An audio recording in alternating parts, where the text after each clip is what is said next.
أعوذ بالله من الشيطان اللعين الرجيم.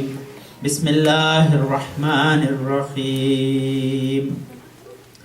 الحمد لله رب العالمين بارئ الخلائق أجمعين فاطر السماوات والأرضين ثم الصلاة على رسوله الكريم جد الحسن والحسين مولانا ومولى الثقلين أبي القاسم محمد اللهم صل على محمد وآل محمد وأهل بيته الطيبين الطاهرين المعصومين الغر الميامين المخجلين ولعنة على أعدائهم أجمعين وغاصب حقوقهم ومنكر فضائلهم من ليلنا هذا إلى قيام يوم الدين. أما بعد فقد قال الله تعالى في كتابه الحكيم وقوله الحق. بسم الله الرحمن الرحيم. فالذين آمنوا به وعزروه ونصروه واتبعوا نور الذي أنزل معه أولئك هم المفلحون. اللهم صل على محمد وآل محمد. عزیزان محترم، آپ کو عرض کیا تھا کہ میں اپنے سینٹر پہ تقریباً 250 سے زیادہ مرتبہ ایک ہی آڈینس سے خطاب کرتا ہوں. تو اس کا نتیجہ یہ ہوتا ہے کہ مجھے اپنے موضوعات میں کافی ویریشن رکھنا پڑتا ہے، الگ الگ موضوع چننے پڑتے ہیں. اور جمعہ ایک ایسا جو ہے وہ محل مقام ہے، پوڈیم ہے کہ جہاں سے ایک ہی موضوع پہ کئی دن تک گفتگو ہوتی ہے. تو وہ دونوں طرح کے جو ہے وہ امکانات موجود ہوتے ہیں. لیکن کئی سال سے میں نے ایکسپیرینس کیا کہ جب آپ نئی جگہ جائیں تو بہتر ہے کہ کئی موضوعات سے لوگوں کو آشنا کرائیں. ایک موضوع میں طویل گفتگو بھی مفید ہوتی ہے، اور کبھی کبھی کئی موضوعات میں لوگوں کو معلومات فراہم کرنا بھی انسان کے علم میں اضافے کا سبب بنتا ہے. تو اسی لیے میں نے تینوں مجالس میں الگ الگ موضوعوں کو رکھا تاکہ ہم اس سے استفادہ کر سکیں. میں تہہ دل سے شکر گزار ہوں آپ سب کا. میں نے پہلے دن عرض کیا تھا کہ یہ نہ صرف ایک جو ہے رحمت و برکت کا سبب ہوتا ہے ہمارا آپ کا ملنا، بلکہ یہ کئی رحمتوں و برکتوں کو اپنے ساتھ ایک جگہ سموئے رکھتا ہے. اس کا سبب یہ ہے کہ میں نے روایتوں میں دیکھا ہے کہ مومن کا چہرہ دیکھنا بھی عبادت ہے. عالم کا تو ہے ہی، جب مومن اور عالم کا چہرہ دیکھنا عبادت ہو تو اس کا چہرہ عبادت کیوں نہ ہو کہ جس کو وجہ اللہ کہا جاتا ہے. صلوات پڑھتے ہیں اللہم صلی علی محمد و آل محمد. یہ حدیث آپ تبرکن یاد آ گئی تو سن لیجیے انشاءاللہ، کہ کبھی کبھی آپ کے جو ہے وہ مبارک چہرے دیکھ کر بھی چیزیں یاد آتی ہیں. تو میں اکثر نکاح کے جو ہے وہ بز میں اسے پڑھتا ہوں، لیکن یہ موضوع میں اس لیے سنیے ذرا تاکہ پھر اس آیت کے ذیل میں آپ کے خدمت گفتگو عرض کروں تو فتن اس کو لے جائیں، کام آئے گی. آپ کے بچے بیٹھے ہیں اس لیے اسے یاد رکھیں. کتنے 4 موقع ایسے ہیں جس وقت خدا دعا کو رد نہیں کرتا ہے. ان بزرگوں کا احترام کیجیے گا، ان کا خیال رکھیے گا، اس لیے سنیے گا. 4 موقع ایسے ہیں کہ جب پروردگار عالم ان موقع پر مانگی گئی دعا کو رد نہیں کرتا. ایک، جب خانہ کعبہ کا دروازہ کھلتا ہے، لازمی کہ آپ کو پتہ نہیں کب کھلتا ہے، آپ جب منی میں ہوتے ہیں، عرفات میں ہوتے ہیں تب کھلتا ہے. تو خیر وقت تو ذرا مشکل مرحلہ ہے. دوسرا مرحلہ کیا ہے کہ جب برسات ہو رہی ہوتی ہے تب اذان کا، اس وقت اگر انسان دعا مانگے تو خدا دعا کو رد نہیں کرتا.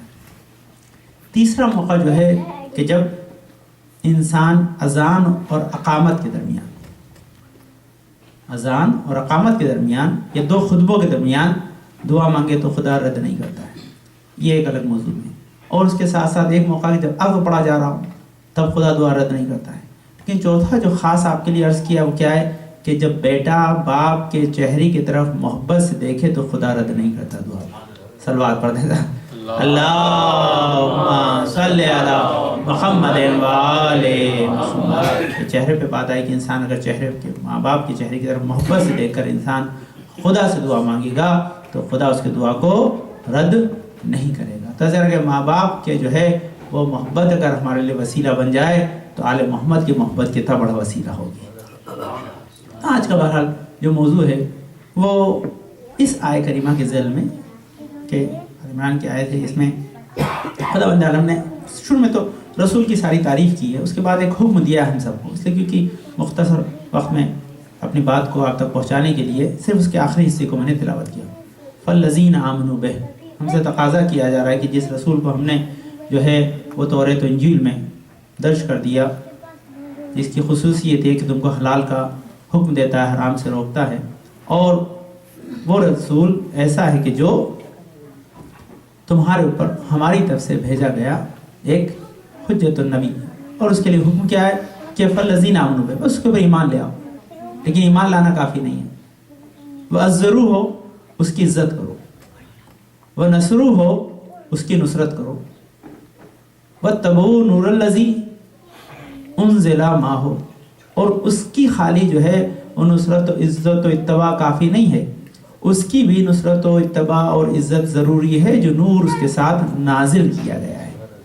اولئک هم المفلحون، بس یہی لوگ نجات پانے والے ہیں، بس یہی لوگ نجات پانے والے ہیں۔ اب اس میں علماء جو بیان کرتے ہیں کیا کہتے ہیں؟ کہتے ہیں دیکھیے رسول نے ایک حدیث چھوڑی ہے، وہ حدیث کیا ہے؟ وہ حدیث یہ ہے کہ میرے بعد میری امت کے 73 فرقے ہوں گے، 72 غرق عذاب ہو جائیں گے، ایک نجات پائے گا۔ اب لازمی کہ انسان یہ سوال کر کے یا رسول اللہ، یہ آپ نے جو حدیث چھوڑ دی، اب یہ پہچانا کیسے جائے کہ وہ فرقہ ناجی کون ہے؟ تو رسول کی اس حدیث کو اگر سمجھنا ہے تو یہ آیت مدد کرتی ہے۔ کیسے مدد کرتی ہے؟ کہ سب سے پہلے رسول پہ ایمان ہو، لیکن ایمان کے ساتھ عزت ہو، تو فوراً ہی وہ طبقہ الگ ہو جائے گا کہ جو رسول کی عزت نہیں کرتا۔ وہ طبقہ ان ناجی گروہ میں نہیں ہوگا کہ جو رسول کی عزت نہیں کرتا۔ آپ کہیں گے عزت کون نہیں کرتا؟ بھئی جو بڑا بھائی نہ سمجھے، جو سلام نہ کرنے دے، جو بڑا بھائی سمجھے، جو سلام نہ کرنے دے، جو رسول کو اپنا جیسا بشر سمجھے، اور ساتھ ساتھ جو ہے رسول کو جو ہے جب بھی انسان جو ہے محبت سے زیارت کو جائے اسے زیارت سے روک دے۔ تو لازمی کہ وہ لوگ وہ گروہ ہے، سامنے انسان آپ جو لوگ ماشاءاللہ زیارت پہ گئے واقف ہیں کہ خود اس آیت نے بتا دیا کہ جو رسول کی عزت نہیں کرتا پھر وہ رسول پہ ایمان بھی نہیں رکھتا۔ اچھا چلیے بھائی ایک بات سمجھ میں آ گئی، ایک گروہ کا ترک اپنی بہت سے دوسرے گروہ ہے، دوسرا گروہ تب اس نے فوراً کہا پھر آگے کہ ضرور نصر ہو، نصرت بھی کرے۔ اب یہ نصرت کیا چیز ہے؟ اصل میرا موضوع تھا مدد کرنا اور اس کے ساتھ جو ہے وہ مدد حاصل کرنا، یعنی نصرت کرنا اور نصرت حاصل کرنا، یہ ہے ذرا موضوع جو آپ بھی عزاداری کرتے ہیں اس کے عنوان میں۔ لیکن پہلے اس موضوع کو آپ تک صحیح پہنچانے کے لیے اس مقدمے کو سن لیجئے۔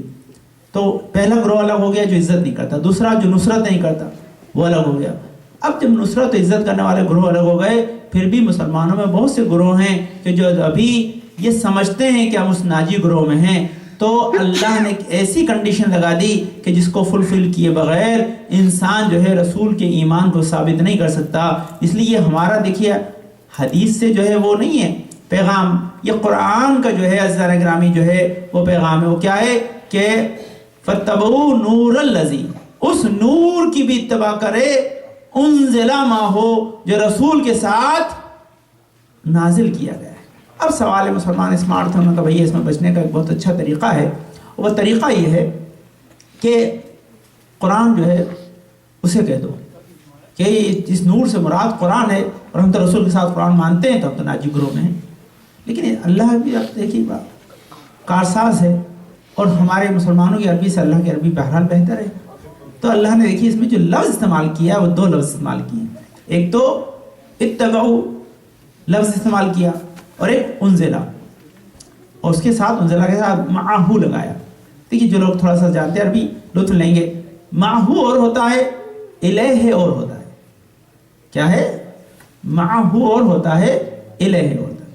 ہم عزیزان گرامی اگر قرآن کو معہو مانتے ہیں کہ جو رسول کے ساتھ نازل ہوا ہے، تو کم سے کم ایک مسئلہ حل ہو گیا کہ مسلمان کو یہ بات ماننی پڑے گی کہ رسول جو تھے وہ 40 سال کے بعد جو ہے ان کے اوپر وحی نہیں آئی، جس دن سے آئے تھے اس دن سے قرآن ان کے ساتھ تھا، تو بھائی مان لیتے ہیں۔ لیکن نہیں، رسول تو امی کہتا ہے. اور عزیزان گرامی اس لیے خدا نے انا انزلناہ فی لیلۃ القدر کہا ہے کہ ہم نے جو ہے وہ قرآن کو شب قدر میں نازل کیا ہے. تو جب شب قدر میں نازل کیا ہے تو خدا نے کہا تھا کہ یہ نازل جس چیز کو کیا جاتا ہے اور اس کے لیے ماہو نہیں آتا، الہ آتا ہے. خدا نے کہا جو قرآن اگر نازل ہوا ہے رسول کے لیے تو وہ الہ.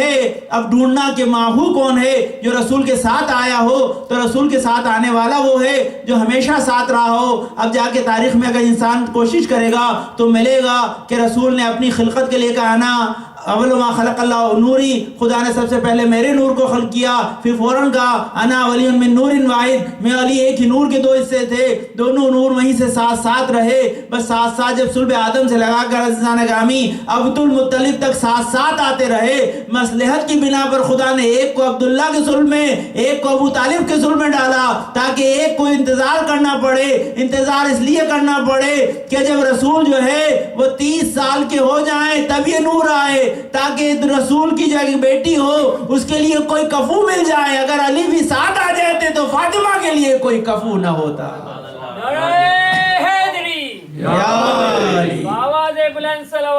اللہم صلی علی محمد وآل محمد. تو علماء بیان کہ نور جو ساتھ میں آیا ہے وہ نور علی ابن ابی طالب ہے ولایت میں. تو جس نے ولایت کو مان لیا وہ ناجی گروہ میں، جس نے چھوڑ دیا وہ اپنے آپ دوسری طرف چلا جائے گا. لیکن اس میں عجیب چیز ہے، اس میں جو نصرو کا لفظ استعمال ہوا اس پہ آج بحث چل لمحے کے لیے کہ یہ دیکھیے صاف چیز ہے کہ خدا نے رسول پہ ایمان کے لیے جو کنڈیشنز لگائی ہے، سب سے پہلے ان کی عزت ہے، اس کے بعد ان کی نصرت ہے، اور اس نور کی اتباع ہے جو رسول کے ساتھ نازل ہو. اب وہ کیوں الگ ہوئے اس کی ایک بحث ہے. ایک تو یہی وجہ ہے کہ جناب فاطمہ زہرا کے لیے کفو چاہیے تھا اور خدا کو اپنے گھر سے بھیجنا تھا. لیکن ایک دوسری چیز سنی، وہ دوسری چیز یہ اس کے لیے ہے کہ جب مولا کائنات جانشینی کے اعلان کے بعد 25 سال تک خاموش رہے. کتنے سال تک؟ 25 سال تک 3 خلافتوں کا دور گزر گیا. پھر 4.5 سال کی امام کی امامت کا دور ہے، وہ جو خلافت کا دور ہے جو ظاہری ملی اس کا دور ہے. تو یہ ملا کر 30 سال ہوتے ہیں. اور آپ یہ دیکھیے 30 سال ہی بعد جو ہے وہ نور علی ابن ابی طالب دنیا میں آیا. تو خدا نے بتایا تھا کہ جب یہ ساری کے سارے جو ہیں وہ بونڈر گزر جائیں تب علی ایک مرتبہ اسلام کو سالم چھوڑ کر چلے جائیں تاکہ اس کے بعد کوئی خراب نہ کر پائے. صلوات پڑھ دیں. اللہم صلی علی محمد وآل محمد. مولا کائنات کے 30 سال بعد آنے کی ایک دلیل یہ بھی ہے کیونکہ پتا تھا یہ 30 سال کا ایک دور گزرے گا کہ جس میں اسلام کی حفاظت کرنے والا کوئی ہونا چاہیے، اور وہ ایسا ہو کہ جس کی عظمت قرآن بیان کر رہا. اب یہاں لازمی دیکھیے سب سے اہم چیز یہاں نصرت ہے، کیونکہ جو آپ مجلس کا موضوع جو آج اس میں 3 الگ الگ موضوع ہیں. ایک اتباع مولا کائنات ہے، وہ ایک الگ موضوع ہے. ایک موضوع رسول کی عزت ہے، وہ برا ایک الگ موضوع ہے. لیکن آج جو آپ کے لیے چنا ہے وہ نصرت ہے، کہ نصرت ایک اہم موضوع ہے. اسے سنیے سر، کیا یہ نصرت کا کیا فائدہ ہے اور نصرت کیسے کی جائے اور اس کے ذریعے ہم کیا فیض پا پائیں. تاکہ تینوں الگ الگ موضوع میں سے ایک موضوع جو مجلس سے متعلق ہو آپ خدمت ناز کر دوں، تاکہ جتنے لوگ مجلس میں آتے ہیں، مجلس میں مدد کرتے ہیں، ان کو اس سے انشاءاللہ تقویت ملے اور برابر اس عمل میں اپنے آپ کو لگائے رکھیں. یہ قرآن کا تقاضا ہے کہ ایمان اس وقت تک مکمل نہیں ہوگا جب تک نصرت رسول نہ کی جائے. نصرت رسول ہوگی تو ایمان قابل قبول ہے، نصرت رسول نہیں ہے تو ایمان قابل قبول نہیں ہے. اچھا، اب یہ نصرت رسول کا مسئلہ کیا ہے کہ یہ نصرت مدد کرنا، اور جب بھی انسان کسی کی مدد کرتا ہے تو وہ استحقاق ہے حصول مدد اپنے آپ پا لیتا ہے، اس سے پھر مدد ملتی ہے. سب سے پہلی چیز اللہ نے اس میں عجیب ایک اور جگہ نصرت کے سلسلے میں آیت نازل کی، ان تنصر اللہ، اگر تم اللہ کی مدد کرو گے ہے نا تو اللہ تمہاری مدد کرے. اللہ تمہاری، اب انسان جب اللہ کی مدد کرتا ہے، اللہ ہماری کیسے مدد کرتا ہے؟ تو سب سے پہلے دیکھیں کہ اللہ نے کسی کی مدد کی بھی ہے کہ نہیں کی، تاکہ وہ ہماری مدد کرے. اور مدد کی ہے تو مدد کیسے کی ہے؟ تو تاریخ میں ذرا آپ دیکھیں کہ میں آپ کو صرف ایک لمحے میں بالکل سپر فاسٹ طریقے سے آپ کو بتاؤں کہ اللہ نے کس کی مدد کیسے کیسے کی. اللہ سب کی مدد ایک جیسے نہیں کرتا ہے نا. اللہ ہر ایک کی مدد ایک جیسے نہیں، ہر ایک کے الگ. سب سے پہلے جو لائق مدد تھے، جو کوئی اللہ کے لیے کام کرتا ہے اللہ ضرور اس کی مدد کرتا ہے. یہ پہلا اس کا لو ہے. اب تو یہ اللہ کے لیے کام نبی سے زیادہ کون کرے گا؟ تو نبی کی مدد کیسے کی؟ تو سب سے پہلے اللہ نے جناب نوح کی مدد کی. ہر ایک کی مدد الگ کی. اس عنوان کو یاد رکھیے تاکہ جب کبھی آپ کو مدد ملے تو محسوس کیجئے گا کہ اللہ کی مدد الگ الگ طریقے سے آتی ہے، تاکہ آپ کو اس مدد کو پانے کے بعد یہ محسوس ہو کہ آپ نے اللہ کے لیے، آل محمد کے لیے کچھ کیا ہے، تو اللہ اور آل محمد آپ کے لیے کچھ کر رہے ہیں. یہ عنوان ہے. تو سب سے پہلی بات ہے اللہ نے جناب نوح کی مدد کیسے کی؟ جب نوح 9.5 سال خدمت کر چکے اور مسلمان لوگ نہیں ہوئے، ان کے پر ایمان نہیں لائے، تو انہوں نے بد دعا کے لیے ہاتھ اٹھا دیے. اللہ نے طوفان نوح بھیج کے مدد کی. مدد کی نہیں، مدد ہے اللہ کی. طوفان منہ نہیں لائے تھے. کس کی طرف سے آیا؟ اللہ کی طرف سے آیا. جب اللہ کی طرف سے طوفان آیا عزیزان گرامی، تو سارے کے سارے جو مشرکین تھے، کفار تھے، وہ ڈوب گئے. جو مومنین تھے وہ بچ گئے. اور اس کے بعد نتیجہ یہ رہا کہ آج اسلام آ گئے. لیکن سنیے کیا ہے، لیکن جملہ علماء بیان کرتے ہیں کہ عجیب چیز ہے کہ دیکھیے یہ فرق ہے جناب نوح میں اور رسول خدا میں، کہ نوح کے 950 سالہ تبلیغ کا انجام طوفان ہے، اور رسول کی 23 سالہ تبلیغ کا انجام اسلام ہے نا. 950 سال کے بعد نوح نے بددعا کے لیے ہاتھ اٹھا دیے. لیکن رسول کیا کہتے ہیں کہ جتنا تمام نبیوں کو نہیں ستایا گیا اتنا مجھے ستایا گیا، جو اتنی زیادہ مصیبتوں کے بعد بھی بددعا کے لیے ہاتھ نہ اٹھائے اسے رحمت للعالمین کہتے ہیں. صلوات پڑھیں اللہم صلی علی محمد و آل محمد. یہ عظمت رسول کی دلیل ہے. تو یہ تو مدد کیسے کی؟ طوفان بھیج کی. جناب ابراہیم کی مدد کیسے کی؟ جناب ابراہیم کی مدد ایسے کی کہ جب آگ میں ڈالے جا رہے تھے تو آئے تھے جنہوں پوچھیں کہ مدد چاہیے؟ تم سے نہیں چاہیے، جسے چاہیے وہ جانتا ہے. فوراً کہا یا نار کونی بردم سلام علی ابراہیم، اور فوراً آگ کو ٹھنڈا کر دیا. آگ کو ٹھنڈا کر دیا. جناب ابراہیم بچ گئے. تو نار نبوت کو گلزار بنا کے کیا کیا جان گرامی؟ جناب ابراہیم کی مدد کر دی. اللہ نے یہ مدد کا طریقہ بدل دیا. وہاں مدد طوفان تھا، یہاں مدد نار نمرودی کو گلزار بنانا تھا. موسیٰ کی مدد کی. کیسے کی مدد ہزار گرامی؟ جب جا رہے تھے دریا سامنے تھا، پیچھے فوج تھی ہزار گرامی نمرود. جب سامنے فوج تھی اور فوج جب تھی دونوں کے بیچ میں جناب موسیٰ تھے. جب موسیٰ تھے تو منزل کیا تھی؟ فرعون ادھر سے حملہ کرنا چاہتا تھا، دریا ادھر سے ڈبانا چاہتا تھا. فوراً ہی حکم دیا کہ ایسا مارو. راستہ بنایا، راستہ بنا کے نکال دیا. جب راستہ بنا کے بچا لیا، اور نہ صرف ان کو بچایا بلکہ دشمن کو ڈبویا. کیسے نصرت کی؟ کہ جناب موسیٰ اور ان کے چاہنے والوں کو نجات دی، دشمن کو فنا کیا. بتایا کہ یہ بھی ایک نصرت الہی کا طریقہ ہے کہ جناب جو ہے وہ موسیٰ کی مدد کر کے بتایا کہ ہم تمہیں بچاتے ہیں، تمہارے دشمن کو فنا کر دیتے ہیں، تاکہ تم اطمینان سے اپنے امور نبوت کو انجام دے سکو. طریقہ نبوت بدل گیا، مدد بدل گیا حضرات گرامی. آگے بڑھے حضرات گرامی. عیسیٰ کی مدد کی. عیسیٰ کی مدد کی. اچھا عیسیٰ کی مدد تو حضرات گرامی بعد میں بتاتا ہوں. میں آپ کو عیسیٰ سے پہلے جو ہے مادر عیسیٰ کی مدد بتاؤں. مادر عیسیٰ کی مدد کیسے کی؟ کہ 3 دن کا گہوارے میں خود عیسیٰ کو بول کے بولنے کی طاقت دے دی، تاکہ بتا دیں کہ عصمت کی گواہی دے کے اپنی ماں کی عظمت کو بچا لیں. تو خدا نے مدد جو ہے جناب مریم کی ایسے کی کہ جناب عیسیٰ کو گہوارے میں بولنے کی طاقت دے دی. جناب عیسیٰ کو گہوارے میں بولنے کی طاقت دے دی. یہاں عجیب نکتہ ہے کہ عیسیٰ بولے صحیح، لیکن کیا بولے؟ انی عبداللہ آتانی الکتابہ وجعلنی نبیہ، کہ میں جو ہوں وہ اللہ کا بندہ ہوں، خدا نے مجھے کتاب دی ہے اور نبی بنا کے بھیجا ہے. مجھے کتاب دی ہے اور نبی بنا کے بھیجا ہے. یعنی گہوارے میں اپنی نبوت کا اعلان کر دیا. اذان یہ منزل یہی تھی. اللہ نے کہا یہ مدد تو ہو رہی ہے، لیکن ایسا نہ ہو کہ یہ عظمت عیسیٰ قرار پا جائے اور لوگ اس کی وجہ سے عیسیٰ کو بڑا اور محمد مصطفیٰ کو چھوٹا سمجھنے لگ جائیں. کیونکہ ہر ایک میریکل کو جو ہے وہ جناب رسالت مآب سے کمپیر کیا گیا ہے. یہ ہمارا جملہ نہیں ہے بلکہ معصومین کا قول ہے. معصوم فرماتے ہیں کہ جتنے تمام انبیاء کو معجزے دیے ہم سب کے وارث ہیں، اس کے علاوہ بھی خدا نے ہم کو بہت سے معجزے دیے ہیں.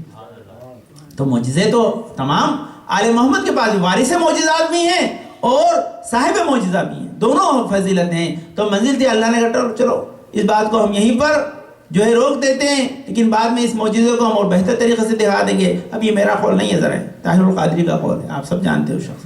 وہ کہتے ہیں میں سالوں سے غور و فکر کر رہا تھا ایک بات پہ، وہ مجھے سمجھ میں نہیں آ رہا تھا کہ علی خانہ کعبہ میں کیوں پیدا ہوئے.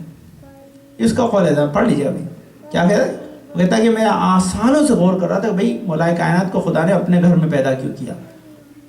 مجھے ایک دن پھر مجھے اس کا جواب ملا، اور جواب یہ تھا کہ اللہ نے علی کو اپنے گھر میں اس لیے اتارا کیونکہ اللہ چاہتا تھا کہ عظمت نبوت بہت بلند ہے اور خدا نے ان کو ایک بیٹی دی ہے، تو خدا چاہتا تھا اگر بیٹی اگر نبی کے گھر کی ہو تو بیٹا خدا کے گھر کا ہو، تو بیٹا خدا کے گھر کا ہو. یہ طاہر القادری نے لکھا بھی اس کی کتاب میں ذرا کرو. تو اب اس کا مطلب کیا ہے؟ ذرا دیکھیے اس نے اپنی بات کو ختم کر دیا، لیکن مجھے ایک نقطہ مل گیا. میں نے کہا دیکھیے بھائی عجیب بات ہے طاہر القادری صاحب، آپ کو اتنی بات سمجھ میں آ گئی تو ایک بات اور سمجھ لیجئے، آپ کے بہت کام آئے گی. وہ یہ کہ اگر داماد کے لیے خدا جو ہے وہ بیٹا اپنے گھر سے دے تو جانشین بھی غیر گھر سے نہیں آئے گا، جانشین بھی اللہ ہی کے گھر سے آئے گا. صلوات اللہم صلی علی محمد وآل محمد. تو میں لطیف طریقے سے آپ کو اس موقع پہ لے آیا ذرا.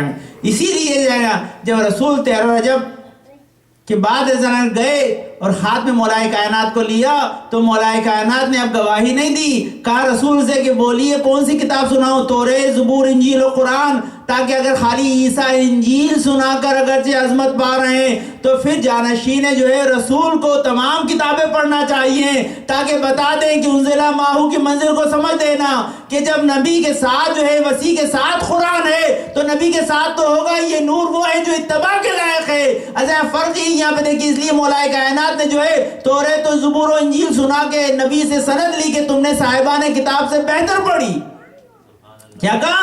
صاحبان کتاب سے بہتر پڑھی. جب قرآن سنایا تو کہا میرا جیسا پڑھی. اس کا مفہوم کیا تھا کہ جب وہ کہا کہ میرا جیسا پڑھی، اس کا مفہوم اپنے جیسا پڑھنے کا جو تعلق تھا وہ اسی لیے دیا تاکہ دنیا سمجھ جائے کہ اپنے جیسا پڑھنے کا وہی کہہ سکتا ہے جو پہلے سے قرآن جانتا بھی ہو پڑھتا بھی ہو.